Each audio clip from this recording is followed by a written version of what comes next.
not merely one of the pioneers, she is the pioneer. She's a legend in the Washington, D.C. area because she's a dynamo. She knows everyone. She makes her presence felt. She has connections to every business, every leader, and they all know who she is. Alex is the one who has established so much of the strength of this industry. She is a vocal supporter of it, and it has reverberated throughout the country.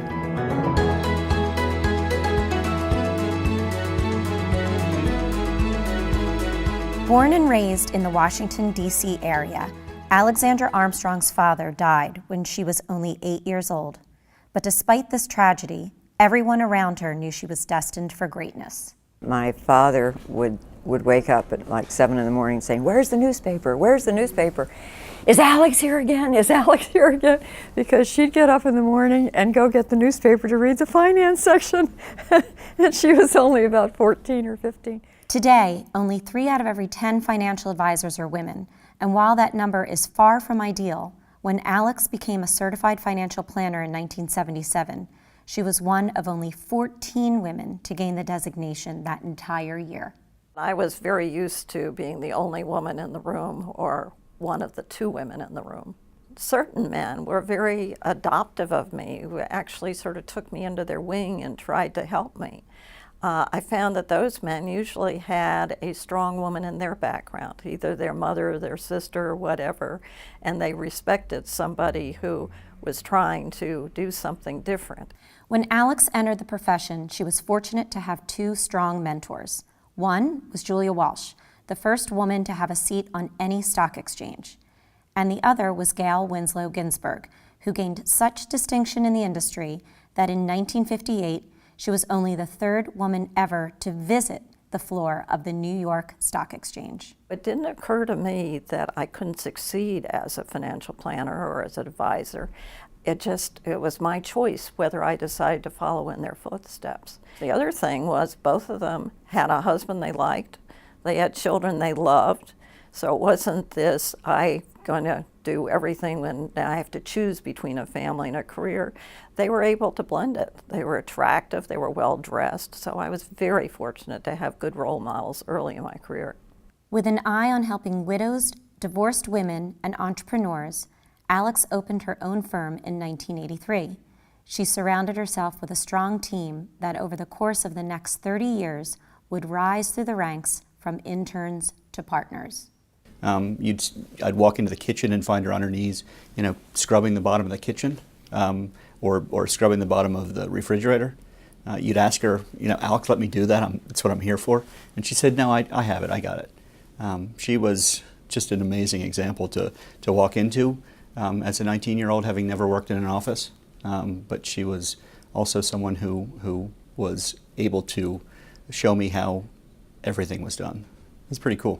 During her 40-year career, Alex has become a mentor to dozens of women and men, some who have made it to the C-suite and others who are still on their way. In order to reach a person, you have to teach. In order to teach them, you got to reach them. And she was able to reach me and sort of open my eyes as to what could happen in financial planning. Alex has always been a mentor for me, teaching me on what it means to enter the workforce at a very young age and what it means to be a true fiduciary. I try to think about what Alex would do in situations and apply that same sense of trying to help others grow that she has given to me over the years. We'd go to meetings and people would come over and say, "You're the reason I'm in this business. You came to speak in Ohio or Arizona or Florida or whatever," she was converting people to financial planning. She's responsible for the growth of the industry, I think.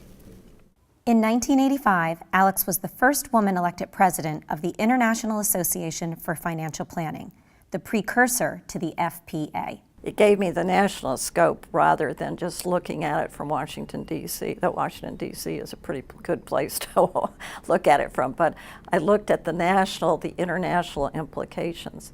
And so it was very exciting. Alex is a tireless volunteer in the Washington, D.C. area with organizations like the Boy Scouts and Reading is Fundamental. And the winner of the Lifetime Achievement Award is Alex Armstrong, Fleming, and Moore. In 2014, she received a Lifetime Achievement Award from the Invest in Others Charitable Foundation for her work with the Foundation for Financial Planning. She's impossible to say no to when it comes to asking for money to support the very important mission of providing pro bono financial advice to people in need. 2 years ago, Alex's husband, Jerry McCoy, suffered a brain injury after a fall that nearly took his life. Alex shifted her focus to spend more time with him while he recovered in Florida, and Jerry is doing just great. I have prioritized things differently, and fortunately I have a wonderful firm and wonderful people to be able to hand the business over to. Despite already having a groundbreaking career, this icon still has big plans for her next chapter. I will spend more time with the Foundation for Financial Planning, raising money, working with them in terms, because sometimes I, because of work, haven't had the time I wanted to devote to go visit a donor or do something there, so I intend to be active there. And then I hope to really enjoy life in Sarasota. It's a wonderful, thriving community. And I'm sure that I've been told there are a lot of charities down there that are looking for volunteers too, so I don't think I will be bored. Alex is dedicated. Alex is my Good Samaritan. Alex is unparalleled. Alex is generous. Alex is bigger than life and twice as good. Alex is adventurous and a lot of fun. Alex is dedicated to doing good. Alex is an icon.